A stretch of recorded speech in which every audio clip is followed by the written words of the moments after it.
제가 소개해드린 대로 요한복음 5장 31절에서 40절 말씀을 근거해서 하나님을 증거할 능력이라는 주제로 말씀을 전하겠습니다. 자, 하나님께서 침례인 요한을 예수님께서 오시기 전에 왜 먼저 보내셨는가? 그 이유가 있죠. 타락한 인간의 본성이 하나님의 말씀보다는 사람의 말을 잘 믿는 습성이 있기 때문에 침례인 요한을 먼저 보내신 거예요. 침례인 요한을 보내신 것은. 내가 내 아버지의 이름으로 왔으나 너희가 나를 영접하지 아니하는도다. 만일 다른 자가 자기 이름으로 오면 너희는 그를 영접하리라 그랬어요. 요한복음 5장 43절인데 사람이 본성 자체가 이렇게 타락했기 때문에 침례인 요한을 먼저 보내신 거예요. 침례인 요한을. 자, 그래서 하나님께서는 사람의 본성이 어떻다는 것을 너무나도 잘 아시기 때문에 침례인 요한을 먼저 증인으로 보내셨어요. 그러나 하나님이신 예수 그리스도께서는 인간으로부터 어떠한 증거도 받으신 적이 없어요. 왜? 사람의 속에 무엇이 들어있는지 이미 알고 계신 분이에요. 그렇기 때문에 사람으로부터 증거를 받으신 적이 없는데 사람들은 억지로 하나님을 갖다 인간의 기준에다 맞추려고 애를 쓰니까 그것이 문제가 됐던 것이에요. 그렇기 때문에 하나님께서는 자, 요한복음 2장 24절에서 25절에서는 이렇게 말씀을 하고 있습니다. 그러나 예수께서는 그들에게 자신을 맡기지 아니하시니 이는 주께서 모든 사람을 아시기 때문이더라. 또 사람 속에 무엇이 들어있는지를 아심으로 누가 사람에 관하여 증거하는 것도 필요로 하지 아니하시더라 이랬습니다. 사람에 의해서 증거를 받으신 분이 아니에요. 그러면 그분께서는 인간은 하나님을 증거할 능력 자체가 없어요. 그분을 증거할 능력은 오직 하나님 자신만이 하나님을 증거할 수가 있고 또 하나님 자신이 행하신 일들과 그분 자신의 말씀만이 그분을 증거할 수 있는 능력이 있는 것이에요. 자, 그럼에도 불구하고 인간은 어떻게 했든지 하나님보다는 타락한 인간을 믿으려고 애를 쓰고 있는 것이에요. 그래서 예수 그리스도께서는 그러나 나는 사람으로부터 증거를 받지만 이 말을 하는 것은 너희로 구원을 받게 하려 함이라 이렇게 증거하고 있어요. 너희가 구원을 받겠군. 자, 그래서 하나님의 증거할 능력은 첫째는 오직 하나님 자신이에요. 오직 하나님 자신입니다.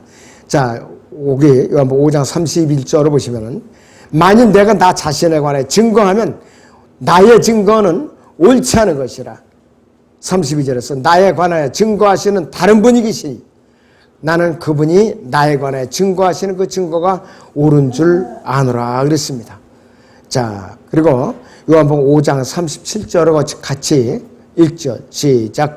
그리하여 나를 보내신 아버지께서 친히 나에 관하여 증거하셨느니라. 너희는 그분의 음성을 들은 적도 없고 또한 그분의 모습을 보지 못하였느니라 이렇게 말씀을 하고 있어요. 예수 그리스도께서는 하나님의 아들이시고 또 하나님 자신이에요. 그분께서. 그렇기 때문에 그분께서는 얼마든지 자신에 관하여 증거하시더라도 그 증거는 옳을 수밖에 없는 것이에요.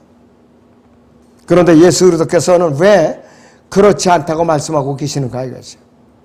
예수 그리스도께서는 아버지 하나님과 하나가 되시는 분이기 때문에 혼자서는 아무것도 하실 수가 없는 분이에요. 요한복음 5장 19절을 잠시 제가 이제 읽어드리죠. 그때 예수께서 대답하여 그들에게 말씀하시기를 진실로 내가 너에게 말하노니 아들은 스스로 아무것도 할 수 없으나 아버지께서 하시는 일을 본 것은 할 수 있느니 아버지께서는 하시는 일은 무엇이나 아들도 그와 같이 행하느니라 그랬습니다. 그 다음에 30절을 또 보시면은 나는 아무것도 스스로 할 수 없노라. 나는 듣는 대로 심판하노라.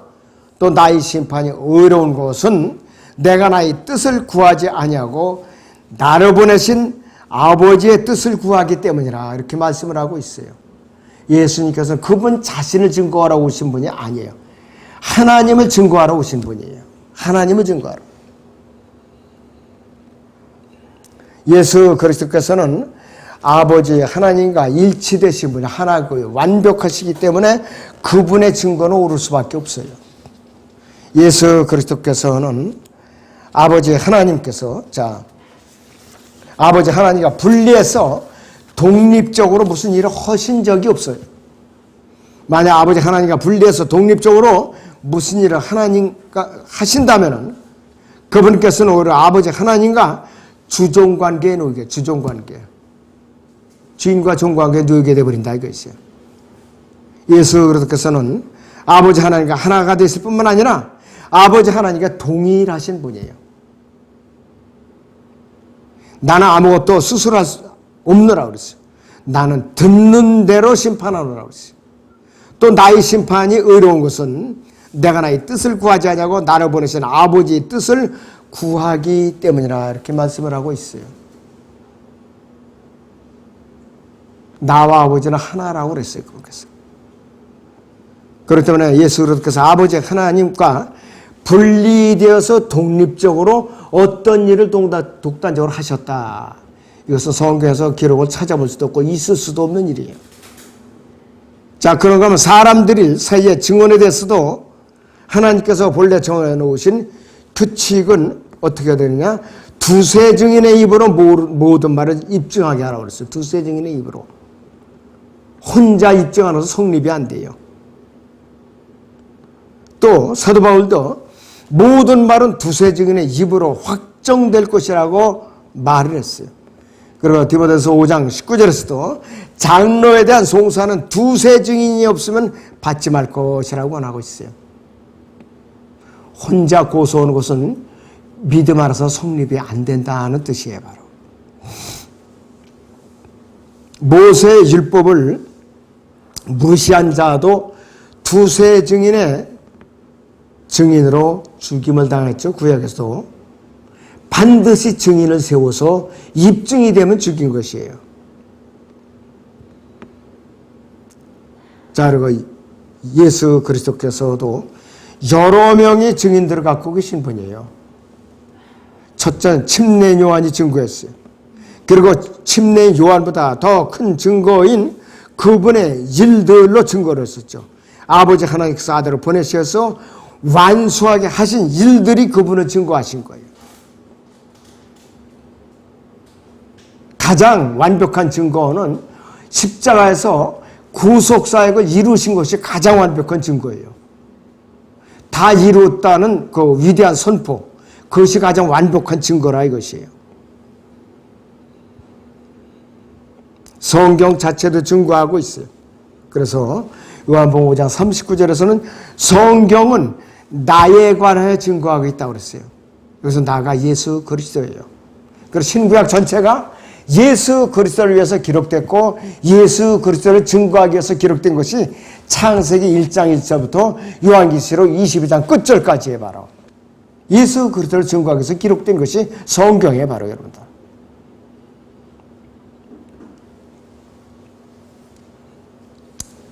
그래서 어떤 사람이들 백보자 심판석 앞에서 결코 나는 그분이 하나님의 아들이심을 몰랐다고 변명할 수가 없어요.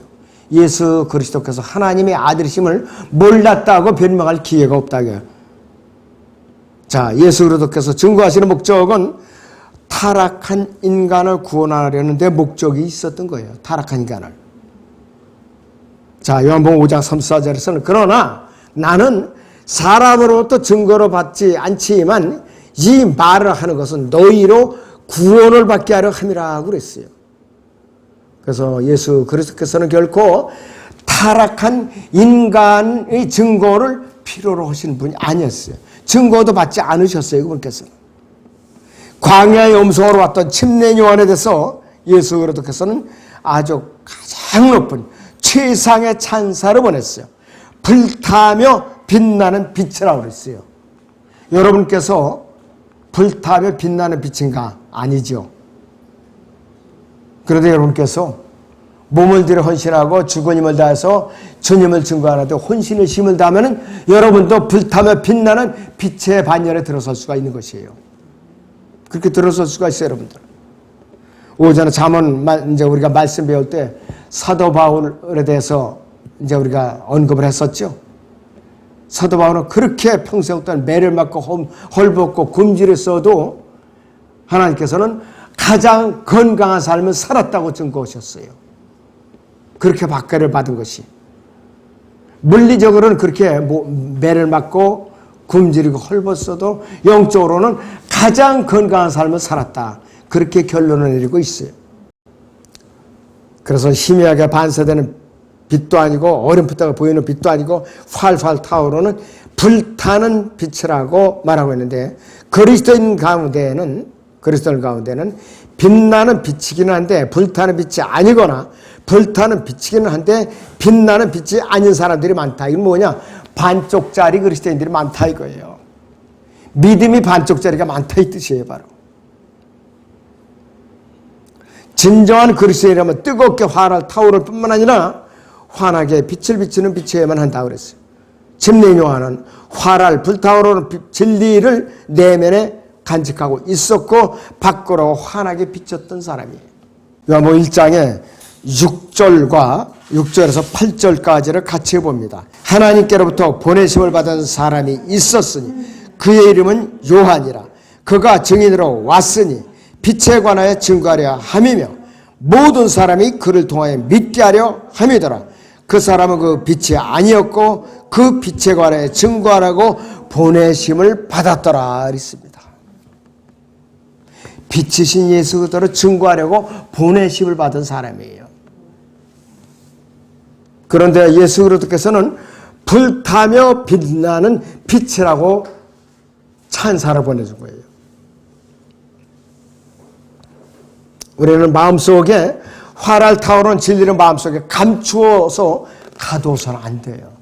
가둬서는 안 된다 이것이.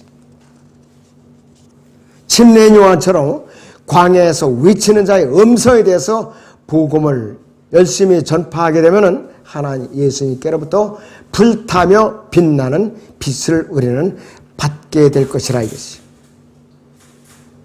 구원받은 그리스도인이 그 상태로 아무것도 하지 않고 있다면 그 사람은 빛나는 빛도 아니에요. 아무것도 아니라 이것이. 바른 진리로 무장한 그리스도인이 복음을 들고 어두운 세상으로 나가서 증인이 되어야만 불타며 빛나는 빛이 될 수가 있는 것이에요. 자, 하나님을 증거할 두 번째 능력은 어떤 것이냐? 하나님 자신이 행하신 일들이에요. 하나님 자신이 행한 일들. 요한복음 5장 36절입니다. 그러나 내게는 요한의 증거보다도 더 큰 증거가 있으니 이는 아버지께서 내게 주셔서 완수하게 하신 일들이라. 내가 행하는 바로 그 일들이 나에 관한 증거니 곧 아버지께서 나를 보내셨다는 것이라고 그랬어요. 예수 그리스도를 아버지 하나님께서 이 땅에 보내신 거예요. 선지자로서 어린 양으로서 그분을 보내신 거예요.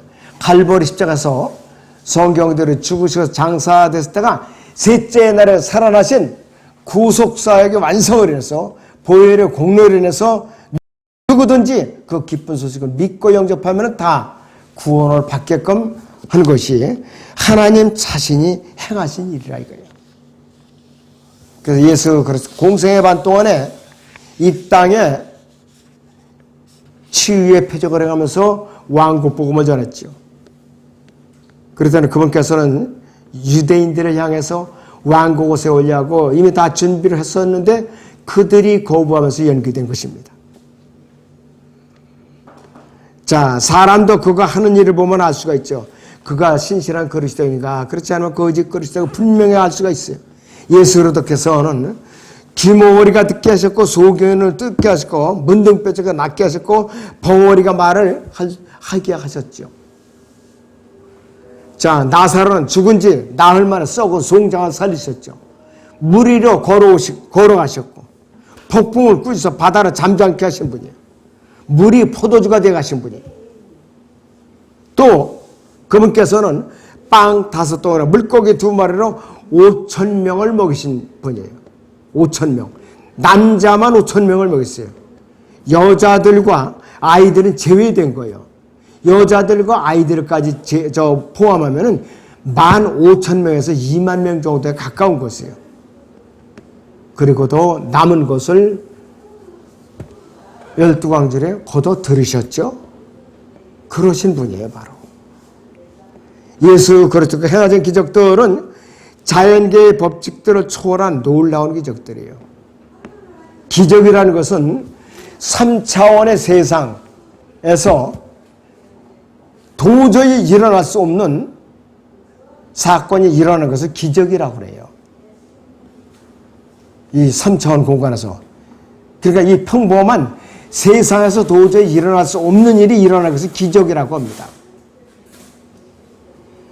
자, 그래서 이 모든 기적들이 공개적으로 행했어요. 공개적으로. 그리고 진정한 사랑과 자비를 행해졌고 모든 기적들이 즉각적인 효과를 나타내는 것들이었어요. 이런 기적들은 하나님이 아니시면 도저히 할 수 없는 인간의 능력은 불가능한 것들이에요. 예수 그리스도께서 내가 행하는 바로 그 일들이 나에 관한 증거라고 그렇게 말씀하고 있습니다. 자, 예수 그리스도께서는 요한복음 3장 36절에서 나를 보내신 아버지께서 친히 나에 관하여 증거하셨느니라 이렇게 말씀을 하고 있습니다. 자, 그러면 하나님께서는 예수 그리스도에게서 언제 어떻게 친히 증거하셨는가? 마태복음 3장 17절을 같이 보십니다. 3장 17절. 보라, 하늘에서 한 음성이 있어 말씀하시기를 이는 내 사랑하는 아들이요 그 안에서 내가 기뻐하노라고 하시더라. 이렇게 증거하고 계시죠. 또 변홍산에서도 또 증거하셨죠. 마태복음 14장 5절에서 읽습니다. 시작. 보라, 빛나는 구름이 그들을 덮더라. 보라, 구름 속에서 음성이 있어 말하기를 이는 내 사랑하는 아들이요 그 안에서 내가 기뻐하노니 너희는 그의 말을 믿으라 하는지라. 직접적으로 음성으로 증거하신 분이에요. 예수님은 그분의 아들이라고. 아버지 하나님께서는 아들이신 예수 그리스도에 관해서 내 사랑하는 아들이라고 직접적으로 증거하셨어요. 자, 하나님을 증거할 세 번째 능력은 하나님 자신의 말씀입니다. 하나님 자신의 말씀. 요한복음 5장 39절에서 40절을 같이 보죠. 시작. 성경을 선고하라. 이는 너희가 성경에 영생이 있다고 생각함이니 그 성경은 나에 관하여 증거하고 있음이라. 너희는 생명을 얻으려고 내게 오기를 원치 아니하는도다. 이렇게 말씀을 하고 있어요. 상고한다는 것은 눈에 불을 켜고 구석구석 뒤지면서 탐색하고 자세히 살펴가면서 무엇인가를 열심히 찾는 것. 그것이 상고하다인데 영어로는 search라고 나와 있어요. S-E-A-R-C-H, search라고 나와 있습니다. 그래서 예수 그리스도께서 지금 성경을 샅샅이 뒤져가면서 진리를 탐색하고 예수 그리스도에 관한 증거들을 찾아내라고 명령하고 계세요. 여러분의 말씀을 듣는 이 순간에도 여러분께 들려주시는 명령이에요. 상고하라, 서치, 샅샅이 이제 뒤져서 찾으라 이 뜻이에요. 유대인들은 성경에 영생이 있다고 믿었어요. 그것까지는 사실이에요. 여기까지는 아무런 잘못 없고 잘한 일이었는데 그 영생이 예수 그리스도를 통하지 않고는 얻을 수 없다는 그 사실을 깨닫지 못했던 거예요. 그들은 영생이 예수 그리스도와는 무관한 것으로 오해하는 큰 실수를 범하고 말았어요. 예수 그리스도를 목수의 아들로 인식했던 거예요. 목수의 아들. 그러니까는 이해를 못하는 거예요. 가난한 목수의 아들로 인식을 했기 때문에 그들은 깨달을 수가 없었던 거예요. 그래서 그들이 성경을 제대로 상고하지 않았기 때문이라기보다는 완고함과 고의적인 무지 때문이에요. 그런데 당시 유대인들의 마음속에는 성경을 통한 하나님의 말씀을 받아들일 만한 준비가 되어 있지 않았어요. 예수 그리스도 단순히 나사렛 가나안 목수의 아들로 인식을 했기 때문에, 그렇기 때문에 이들은 받아들일 틈이 없었던 것이에요. 그들은 예수 그리스도의 말씀을 듣고도 진리를 깨닫지 못했을 뿐만 아니라 예수 그리스도를 마음으로 믿고 영접하기에 너무나 완고한 상태에 있었던 거예요. 너무나도 완고한 상태에 있었던 거예요. 이런 마태복음 13장 15절을 보죠. 성경 마태복음 13장 15절을 보시겠습니다.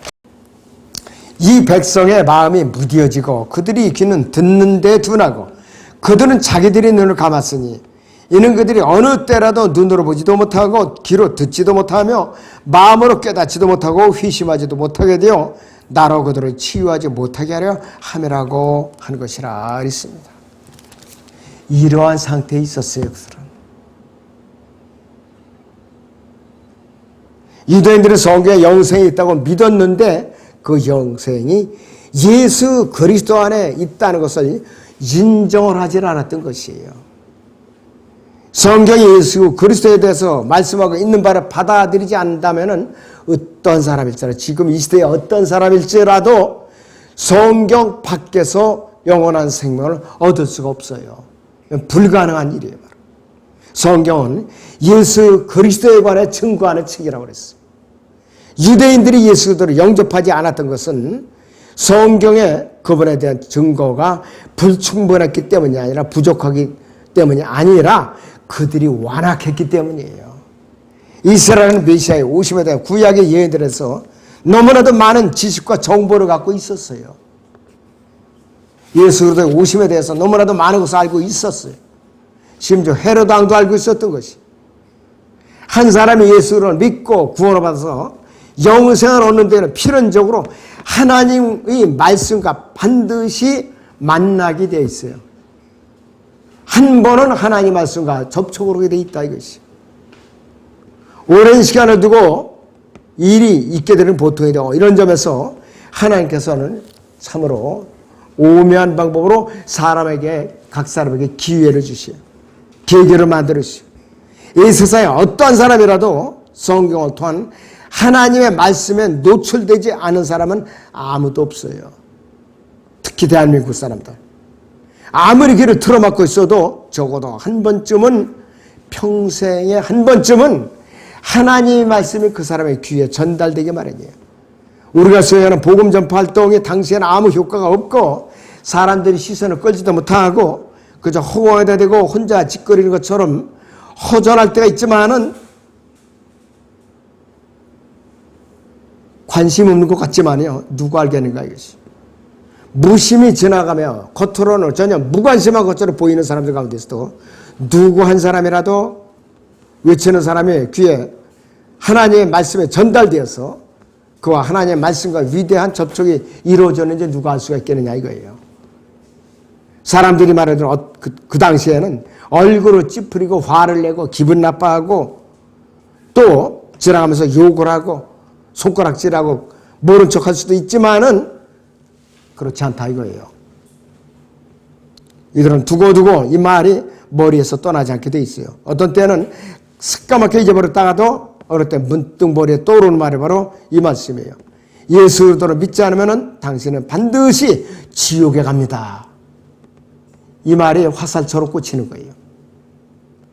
만약에 차일피일 미루다가 어느 날 갑자기 죽게 되어서 지옥에 가서 영원히 고통받아도 나는 어떻게 될 것인가?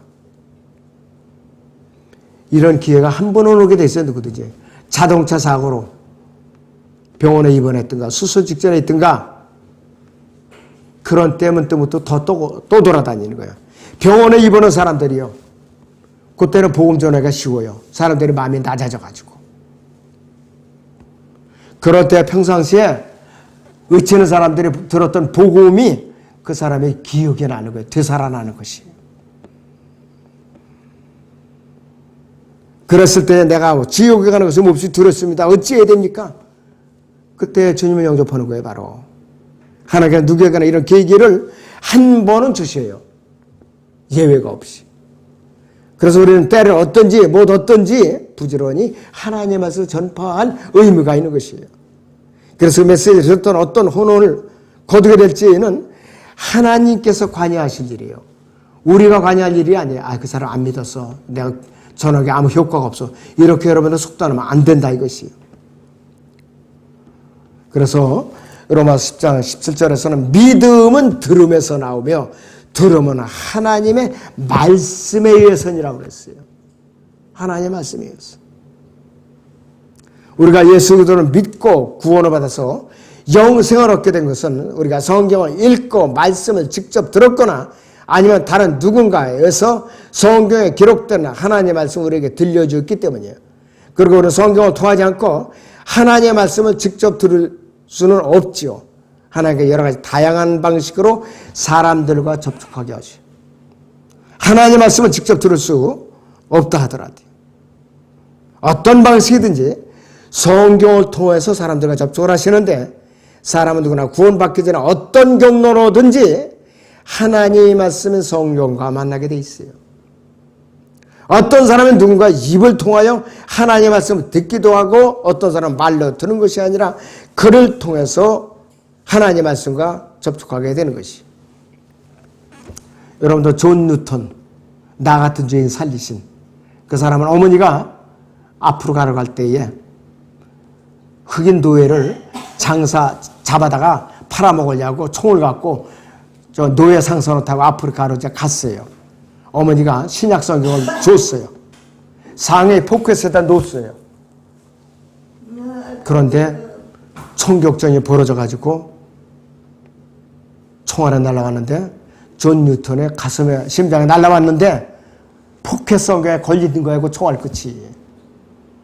그래가지고 그때서야 그 사람이 무릎을 탁 치면서 주님을 영접한 거예요. 그래서 나 같은 죄인 살리신 그 찬송가가 나온 것이에요. 그부터는 그가 복음 전도가 된 것이에요. 아프리카 흑인들을 노예를 잡으면요 그냥 끌고 오는 것도 아니에요. 부르다가 번호를 새겨요. 등에다가 번호를 새겨요. 산채를 꽂고 묶어가지고 얼마나 잔인하고 뜨겁고 발광을 치겠느냐 아파가지고 그래가지고 미국으로 끌고 와서 노예로 팔아먹는다 이거예요. 그런 잔인한 노예 무역상에 그렇게 해서 구원을 받은 것이에요. 그렇게 구원을 받은 것이에요. 그러니까 존 뉴턴도 성경을 통해서 구원받은 거예요. 성경을 통해서. 자, 문제는 어디에 있느냐? 문제는 요한복음 5장 40절을 같이 읽습니다. 거기 시작. 너희는 생명을 얻으려고 내게 오기를 원치 아니하는도다. 여기에 문제가 있는 거예요. 그렇게 복음을 전해도 오려고 하자 귀를 틀어막고 발버둥 치고 성경을 저버리는 사람들. 여기에 문제가 있다 이것이. 이같이 불순종하는 사람들은 성경이 예수 그리스도에 증거하고 있는 것을 받아들이지 않고 완곡하게 거부하는 것이에요. 또 사람은 성경이 상고하기만 한다고 해서 구원받고 영생을 얻는 것 절대로 아니에요. 하나님께서 모든 사람이 구원을 받고 진리의 지식에 이르기를 원하시지만은 성경은 마지막 때에도 사람들이 항상 배우긴 하지만 진리의 지식에 이르기를 원하지만 마지막 때에 가서 사람들이 어떻게 되느냐? 구원받지 못하는 사람들이 상당수가 있더라 이거예요. 그래서 우리 마지막 때 라오디게아 교회 시대에 이런 사람들이 우리 주위에 정말로 수두룩하게 쌓이는 것을 알 수가 있어요. 성경을 읽으면서도 그것이 우리에게 증거해 줄 수 있고 그것이 우리에게 계시해 주는 예수 그리스도께로 마음을 열고 다가오지 않으면 어떤 사람일지라도 구원을 받고 영생을 얻을 수가 없어요. 문제는 뭐냐? 열린 마음이냐 닫힌 마음이냐 이게 문제예요. 그래서 오직 예수 그리스도만이 우리에게 길이요 진리요 생명이시는 분이에요. 나로 말미암지 않거나 예수 그리스도로 말미암지 않거나 아무도 아버지 하나님께 이룰 수가 없다고 그랬잖아요. 그래서 예수 그리스도에 관해 증거하는 것이 성경이에요. 또 아무튼 여러분들이 오늘 들어준 이 말씀을 잘 새겨서 실행에 옮기시면 여러분들의 엄청난 축복을 받으실 겁니다. 기도하겠습니다.